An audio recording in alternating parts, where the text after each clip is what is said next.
지난 시간에 우리가 확인한 것을 한번 복습해 볼까요? 교회는 네 가지 속성이 있다 말씀을 드렸는데 그 네 가지 속성을 기억하시죠? 뭐죠? 통일성, 거룩성, 보편성, 사도성이라고 말씀을 드렸습니다. 너무 잘 기억해 주셔서 감사하고요. 우리는 지난 주에는 두 가지 통일성과 거룩성에 대한 부분을 우리가 살피고 있는 베드로전서 본문과 관련하여 거룩성을 중심으로 살폈고요.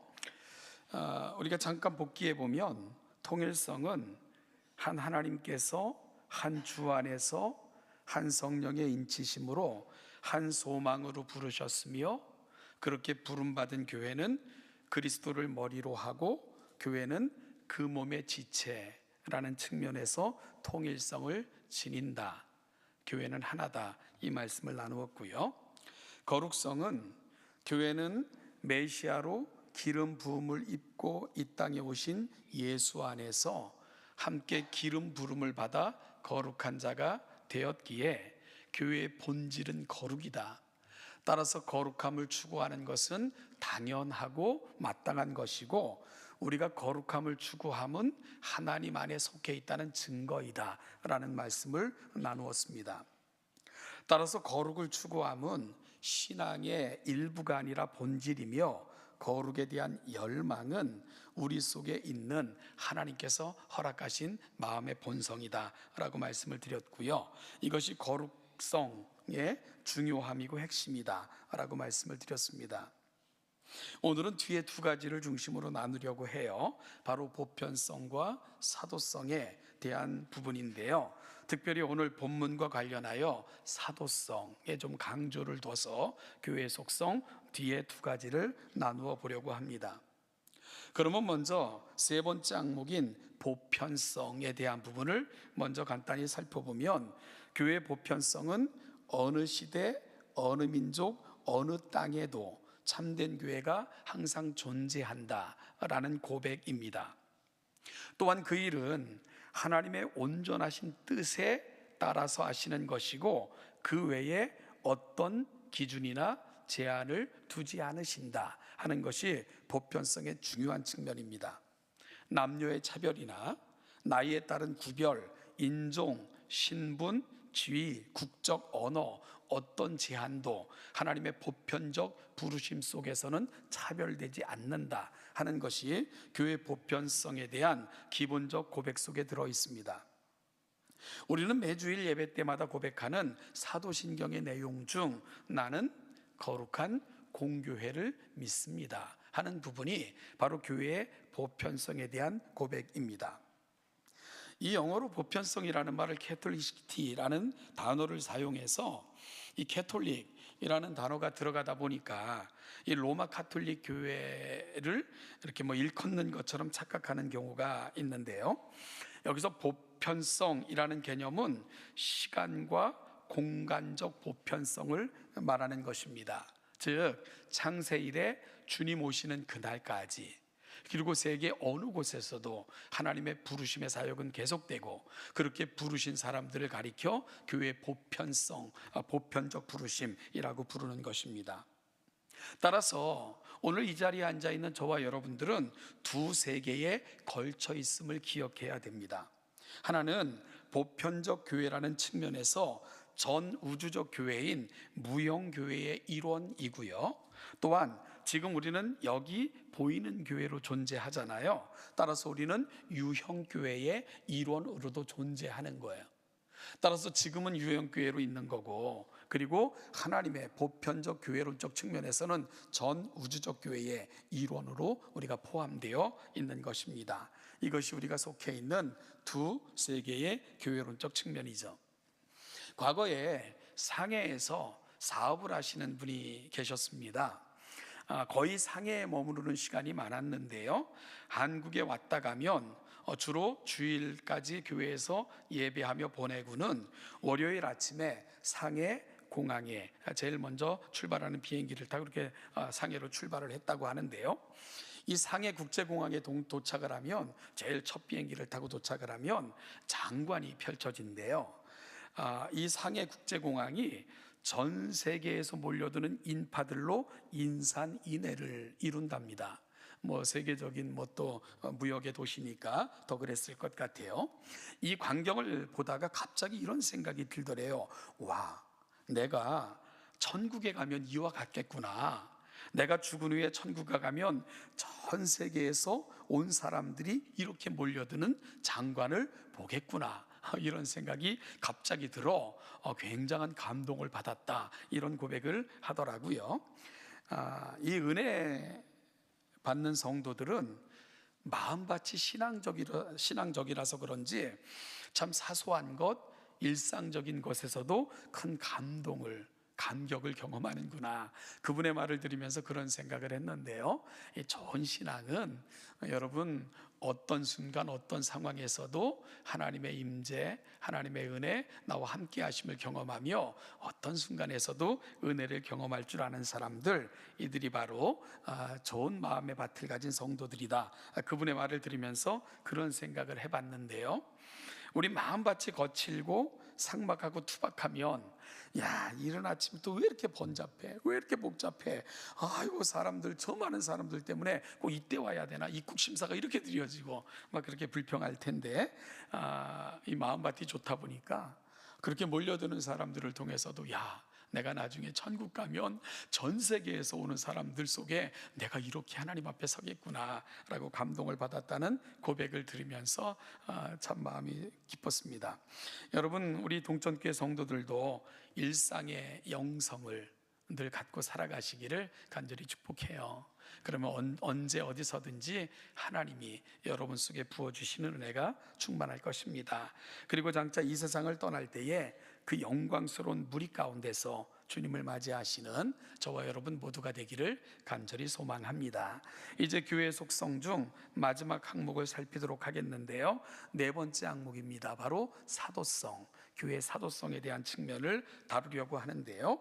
교회의 사도성은 교회가 사도적 말씀의 전통, 사도적 결의의 전통 위에 서 있음을 고백하는 교회의 속성을 말합니다. 우리는 사도적 말씀과 교리의 전통 위에 서 있습니다. 이런 고백이죠. 이 부분을 에베소서 2장 20절에서 사도 바울은 이렇게 정의했습니다. 너희는 사도들과 선지자들의 터 위에 세우심을 입은 자라. 그리스도 예수께서 친히 모퉁이 돌이 되셨느니라. 여러분, 이 본문에서 너희는 물론 에베소 교회를 말하겠죠. 그들은 사도들과 선지자들의 전통 위에 세우심을 입었다라고 분명하게 말씀합니다. 이 사도들과 선지자들이라는 표현이 에베소서에는 약 한 3번 정도 나타나는데요. 3장 5절에서도 사용되고 있고요. 4장 11절에서도 이 표현이 사용이 됩니다.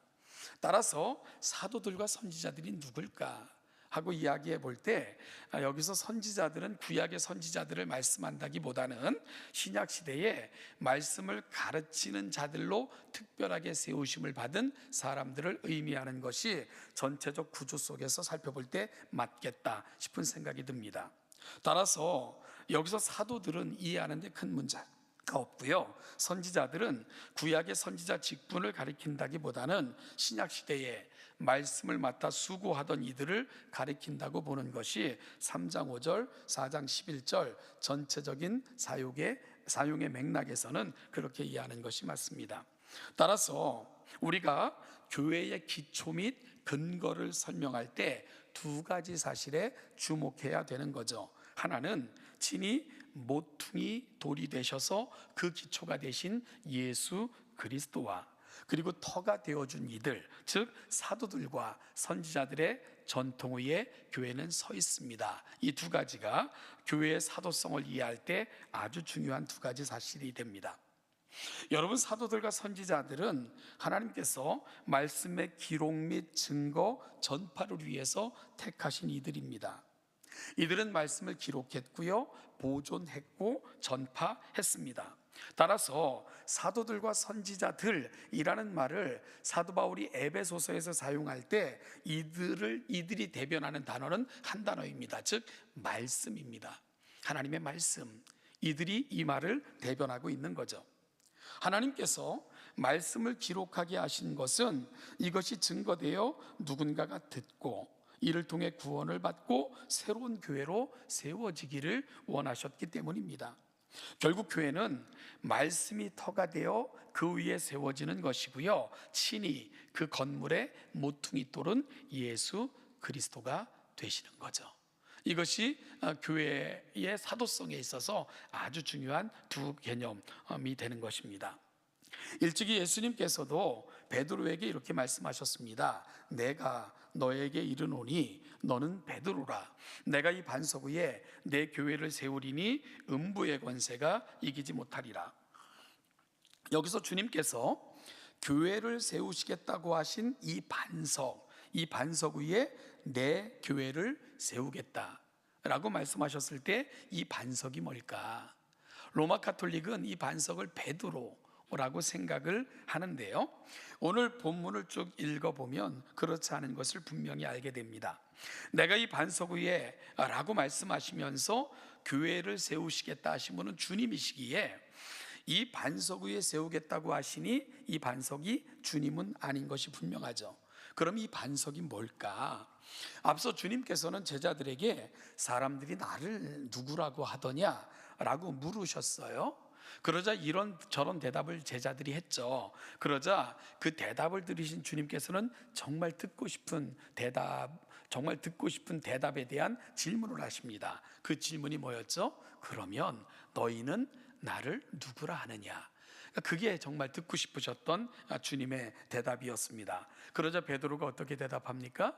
주는 그리스도시여 살아계신 하나님의 아들이시니이다 라고 대답을 해요. 이 대답을 들으시고는 기다렸다는 듯이 주님께서 하신 말씀이 바로 그 마태복음 16장에 나와 있는 그 말씀입니다. 바로 너는 베드로라. 내가 이 반석 위에 내 교회를 세우리니 음부의 권세가 이기지 못하리라. 이 대답을 하신 것입니다. 여러분, 그렇다면 이 반석은 뭘까? 베드로의 고백을 말하는 것입니다. 그리고 내 교회라고 하시면서 교회의 주인은 주님이시다 하는 것을 분명히 선포하신 거예요. 교회의 설립자는 바로 주님이신 것을 분명하게 말씀하신 거예요.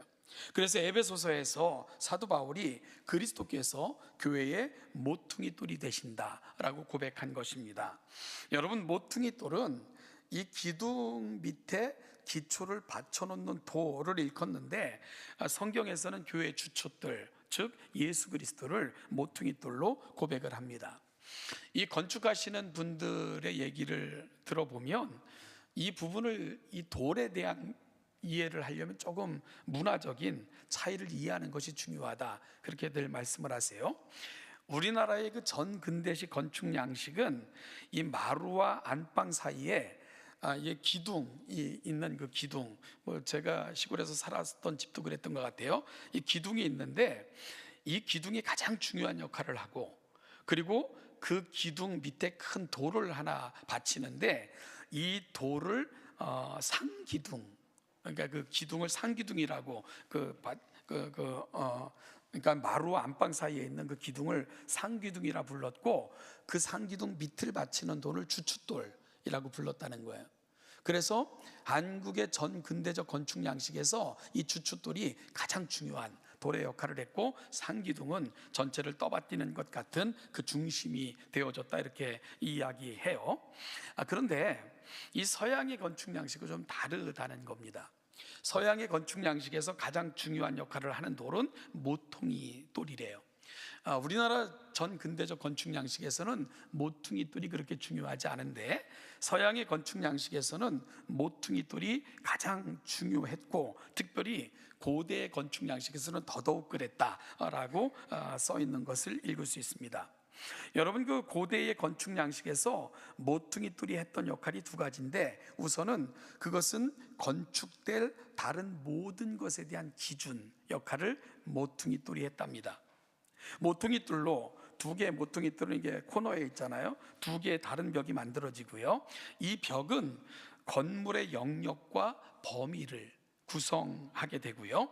이 돌이 올바로 놓여지지 않으면 전체 건물이 제 위치에서 벗어날 수밖에 없는, 그래서 모퉁이 뚫이 세워지는 것은 굉장히 중요한 그런 역할을 했다고 하고요. 그리고 또 다른 면에서 이 모퉁이 뚫은 모든 건축의 기초, 이것도 원천 역할을 했다고 해요. 따라서 그것은 이 벽의 선을 구성할 뿐만이 아니라 모든 것의 기초이고 어떠한 재료로 어떠한 규모로 어떤 형태로 지어질 것이다 하는 것들을 미리 보여주는 그런 역할을 한 것이 모퉁이 뚫이라고 해요. 따라서 모퉁이 뚫이 얼마나 크고 어떤 형태로 어떻게 이루어졌는가는 이곳에 어느 정도의 규모의 어떤 재료로 어떤 건물이 세워지겠구나 하는 것을 짐작하게 만드는 그런 역할을 한 것이 바로 모퉁이 뚫이다, 이렇게 일컬어지고 있습니다. 여러분, 따라서 이 모퉁이 돌은 앞으로 이곳에 어떤 건물이 어떻게 지어질 것인가, 무엇을 재료로 해서 이 모든 것을 보여주는 그런 역할을 했다고 하는 거예요. 그래서 저는 이런 생각을 해봤어요. 이 교회의 모퉁이 돌이 예수 그리스도라면 아마 예수 그리스도께서는 그분이 세우신 교회 모퉁이 돌에 언제 가이사랴 빌립보에서 주는 그리스도시요 하나님의 아들이십니다라는 베드로의 고백 위에 이 교회를 설립하다 라고 주님께서는 그렇게 모퉁이 돌에 새겨 넣지 않으셨을까? 친히 그렇게 주님께서는 교회의 기초와 근원을 말씀하시지 않을까, 이런 생각을 해봤습니다. 따라서 예수님께서 교회의 모퉁이 돌이 되신다는 것은 주님께서 교회의 기초이며 이 놓여진 돌을 통해 이후에 세워져 놓이게 될 모든 돌과 건물들의 모양과 구조 그리고 형태를 결정짓게 된다. 이것이 주님이 모퉁이 돌이다 하는 말이 갖고 있는 너무나도 중대한 의미다 라고 생각할 수 있는 거죠. 따라서 교회는 다른 어떤 것이 아닌 이 모퉁이 돌 위에 건물들을 세워 나가야 하는 것입니다. 그럴 때 올바른 건물, 그리고 또한 그 모퉁이 돌을 통해서 제시되어졌던 올바른 건축물로 세워져 갈 수 있기 때문에 그렇습니다. 여러분, 이 모든 것을 종합해 볼 때 결국은 교회의 사도성에 대한 고백은 두 가지 사실을 계속 말씀하고 있는 것을 알게 됩니다. 교회의 터는 사도들과 선지자들의 터, 즉 하나님의 말씀이고, 그리고 그 건물의 모퉁이 돌은 친히 예수 그리스도 그분이시다. 따라서 그리스도의 모퉁이 돌이 되신 예수 위에 말씀으로 세워져 가는 것, 이것이 바로 교회의 사도성의 아주 중요한 측면이라는 것을 우리는 분명하게 기억할 수 있게 되는 겁니다. 예전에 그 신학교를 섬길 때에 이게 입학하셨던 분 중에 한 교회에서 장로님으로 그렇게 이제 심우하시다가 신학의 뜻을 품고 신학교에 입학하셨던 분이 계셨습니다. 참 좋게 봤는데, 근데 나중에 이제 학생들의 입을 통해서 들려오는 소리는 조금 실망스러웠어요. 그게 뭐였냐면 본인이 신학교에 온 이유가 있다는 거예요. 그게 뭐냐면 본인이 심우하는 교회 담임 목사가 너무 목회를 잘 못하셔가지고 내가 해도 너보단 잘하겠다 이런 생각이 들어가지고 본인이 한번 해보고 싶어서 신학교에 입학했다, 이런 얘기를 그렇게 하고 다녔다는 거예요. 그래서 그 학생들을 통해서 그 얘기를 듣고는 목사들이 얼마나 목회를 못하면 창피하기도 했고요. 그리고 또 그 전제가 너무 잘못되기 때문에 씁쓸하기도 했습니다. 목회는 거룩한 부르심이고 하나님의 나라를 향한 거대한 꿈이어야 하고요, 누구의 잘잘못이 내 목회의 기준이 될 수 없고요, 전적으로 하나님께서 원하시는 교회를 세워나가는 것이 모든 목회자들의 꿈이어야 되지 않겠습니까? 따라서 어떤 목사가 어떤 목회 철학을 가지고 있느냐보다 더 중요한 것은 주님이 어떤 교회를 목적하셨고 그 목적을 나는 여기 지금 이 교회를 통해 어떻게 이루어갈 것인가 하는 것들이 가장 중요한 원리이어야 될 것입니다. 그런데 그분은 두 가지 면에서 잘못된 전제를 가지고 신학을 시작한 거죠. 첫째는 기준이 잘못됐고요, 그리고 또 한 가지는 그분이 하고자 하는 방향성도 잘못된 거죠. 어떻게 됐냐? 결국은 교단에서 시행하는 강두사 고시도 통과하지 못했고요. 그래서 결국 교단을 떠났어요. 그래서 이렇게 저렇게 얘기를 듣기는 했는데 그 이후에는 소식이 끊어졌는데 저는 그렇게 목회 잘할 거라는 기대가 전혀 들지가 않습니다. 왜냐하면 두 가지가 잘못되었기 때문인데, 모퉁이 돌을 잘못 놓은 거죠. 모퉁이 돌은 자신의 생각, 경험 혹은 다른 사람의 실수 같은 것들이 되어서는 안 됩니다. 오직 예수 그리스도, 그분께서 왜 피를 흘리면서까지 이 땅에 교회를 세우셨는가, 그분이 정말 원하시는 교회가 뭔가, 이거에 대한 깊은 고려가 목회의 기본이어야 되고요. 또 한 가지는 이 교단에서 실시하는 시험조차 통과하지 못해서 하나님의 말씀에 대해서도, 교회의 질서, 규칙에 대해서도 잘못 알고 있는 분이 들어보니까 이렇게 독립교단에 가서 돈 내고 시험 보고 목사가 됐다, 이런 얘기를 들었는데, 그런 분이 목회를 잘할 수 있는가 의아했고요. 잘한다면 오히려 더 이상할 거다라는 생각을 해봤습니다. 사랑하는 여러분, 우리가 분명히 알아야 되는 것은 교회의 기초는 사도들과 선지자들, 하나님의 말씀입니다. 그리고 그 교회는 모퉁이 돌이 되신 예수 그리스도께서 왜 이 땅에 교회를 세우셨고 지금도 무엇을 원하시는가를 늘 놓치지 않을 때 교회는 사도성을 견지한 건강한 교회로 세워져 갈 것입니다. 오늘 본문에서도 사도 베드로는 이렇게 말씀합니다. 너희가 거듭난 것은 썩어질 씨로 된 것이 아니요 썩지 아니할 씨로 된 것으로 살아있고 항상 있는 하나님의 말씀으로 되었느니라. 너희가 거듭난 것, 즉 구원받은 것은 오직 한 가지, 말씀으로 인하여 되어졌음을 강조합니다. 그런데 이 말씀에 대해 사도 베드로는 살아있고 항상 있는 말씀이라고 그 말씀을 설명해요. 그리고 그 말씀은 모든 육체는 풀과 같고 그 모든 영광은 풀의 꽃과 같으니 풀은 마르고 꽃은 떨어지되 오직 주의 말씀은 세세토록 있도다 라고 선포합니다. 말씀의 영원성을 설명한 것입니다. 시브리서 기자는 시브리서 4장 12절에서 말씀에 관해 기록하기를, 하나님의 말씀은 살아있고 운동력이 있어 좌우의 날선 어떤 검보다도 예리하여 혼과 영과 및 관절과 골수를 찔러 쪼개기까지 하며 또 마음의 생각과 뜻을 판단한다 라고 말씀했습니다. 하나님의 사람들에게 있어서 말씀에 대해 갖고 있었던 공통된 인식이 있었는데, 그것은 말씀은 살아있다는 것입니다. 그리고 항상 언제까지나 있어 역사한다는 것입니다. 그래서 사도 바울도 로마서 10장 17절에서 믿음은 들음에서 나며 들음은 그리스도의 말씀으로 말미암느니라, 그리스도의 말씀을 들을 때만 우리에게 믿음이 생기고 구원에 이를 수 있다는 것을 사도 바울도 강력하게 선포한 것입니다. 여러분, 듣는데 어떻게 우리에게 구원이 임하냐? 말씀이 살아있기 때문이에요. 그런데 그 말씀이 살아있다는 의미는, 이 말씀은 성령께서 성경의 저자들에게 거룩한 감동을 주셔서 기록하게 하셨을 뿐만 아니라 성령께서는 지금도 기록하여 오고 가는 모든 세대에 하나님의 뜻과 구원을 위해 이 말씀을 사용하시기 때문에 그런 거예요. 성령께서는 기록하여 주신 말씀을 통해서만 역사하시고 기록하여 주신 말씀에 기록된 대로 이루어지도록 일하십니다. 바로 말씀은 성부와 성자와 성령의 거룩한 뜻을 담고 있고요, 그 뜻을 통해서 이 세상을 어떻게 이루어 가시며 구원하시겠다고 하는 구체적인 계획이 이 계시 속에 다 담겨져 있기 때문이에요. 그래서 성경은 기록된 것으로 만족하시는, 기록되게 하시는 것이 목적이 아니라 이 기록된 말씀을 통해서 오고 가는 모든 세대를 구원하여 교회로 세우시고자 하는 하나님의 거룩한 뜻이 담겨 있기에 지금도 성령 하나님께서는 이 말씀을 통해 일하시는 거예요. 그래서 하나님의 말씀은 살아있는 것입니다. 그리고 항상 주님 오시는 그날까지 항구적으로 이 땅에서 그 역할을 감당하게 될 것입니다. 이것이 말씀이 살아있다는 의미고요, 이것이 주님이 재림하셔서 영원한 나라를 이루시기까지 항상 있을 거다라고 말씀하신 이유가 거기에 있는 거죠. 여러분, 따라서 말씀을 떠난 기독교는 존재하지 않습니다.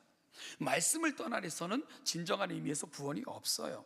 말씀의 터 위에 세워지지 않는 교회는 교회가 아닙니다. 그런 곳에는 주님께서 모퉁이 돌이 되시지 않기 때문입니다. 주님이 모퉁이 돌이 아닌 곳은 그냥 종교 집단이거나 개인적 소유물 밖에는 되지 않습니다. 그걸 교회라고 이름 붙여놓고 세상을 조롱하며 속이고 있는 거예요. 따라서 사도적 교회의 두 가지 특징을 우리는 꼭 가슴에 담아내야 돼요. 그것은 뭡니까? 근거의 터는 사도들과 선지자들의 전통, 즉 말씀 위에 세워져 있다는 것. 또 한 가지는 그 교회의 기초는, 그 교회의 근본, 그리고 교회의 기초는 예수 그리스도, 그분이 모퉁이 돌이 되셔서 그 위에 교회가 세워져 나가야 된다는 것. 따라서 교회는 항상 말씀을 통해 예수 그리스도가 이 땅에 교회를 세우신 목적, 지금 무엇을 기대하시고 우리를 교회로 부르셔서 무엇을 소원하시는가를 결코 놓치지 않을 때 우리는 건강한 교회로 세워질 수 있는 것입니다. 여러분, 우리는 지금까지 교회의 네 가지 속성을 살피고 있는데요, 이 베드로 전서를 통해서 이걸 확인받고 있습니다. 이 교회의 네 가지 속성은 성경을 오래 연구하고 그리고 성경을 살핀 사람들이 아주 중요한 신학의 유산을 저와 여러분들에게 물려준 것입니다. 성경에 나타난 교회를 연구해 보니까 이런 특징이 있더라. 따라서 우리 이런 특징을 놓치지 말고 이 터 위에 교회를 세워나갈 때 건강한 교회로 세워질 수 있다 해서 제시한 거예요. 따라서 우리는 이 네 가지 속성을 우리 역시 잊지 말고 간직해야 됩니다. 그리고 또한 이것이 단순한 교리가 아니라 우리 속에서 다시 기억되어 실천되어지는 실천의 항목들이 되어져야 됩니다. 그런 의미에서 통일성, 우리는 한 하나님으로부터 한 주님의 구속함을 받고 한 성령의 인치심을 통해 머리 대신 주님의 지체들로 존재하는 교회는 한 공동체이다 하는 사실을 놓치면 안 됩니다. 따라서 이 고백을 동일하게 고백하는 사람들을 존중하고 함께 격려하여 하나님 나라의 건강한 일원들로 함께 세워져 나가는 길에 협조해야 됩니다. 둘째는 거룩성, 교회는 기름 부음을 받아 이 땅에 메시아로 오신 주님 안에 거하며 함께 거룩함에 이른 사람들, 이들이 바로 교회이고 거룩은 교회의 생명입니다. 거룩은 교회의 본질입니다. 따라서 거룩함을 추구한다는 것은 내가 주님 안에 속해 있다는 증거입니다. 여러분, 교회가 세상과의 싸움에서 승리할 수 있는 유일한 비결이 있다면 이걸 놓치지 않는 거예요. 거룩성을 상실하지 않는 것입니다. 죄와 투쟁해야 되고요, 세상의 잘못에 대해서 하나님의 말씀으로 우리 자신을 끊임없이 살펴 하나님 앞에 서고자 하는 노력을 저와 여러분들은 게을리하지 말아야 됩니다. 셋째는 보편성입니다.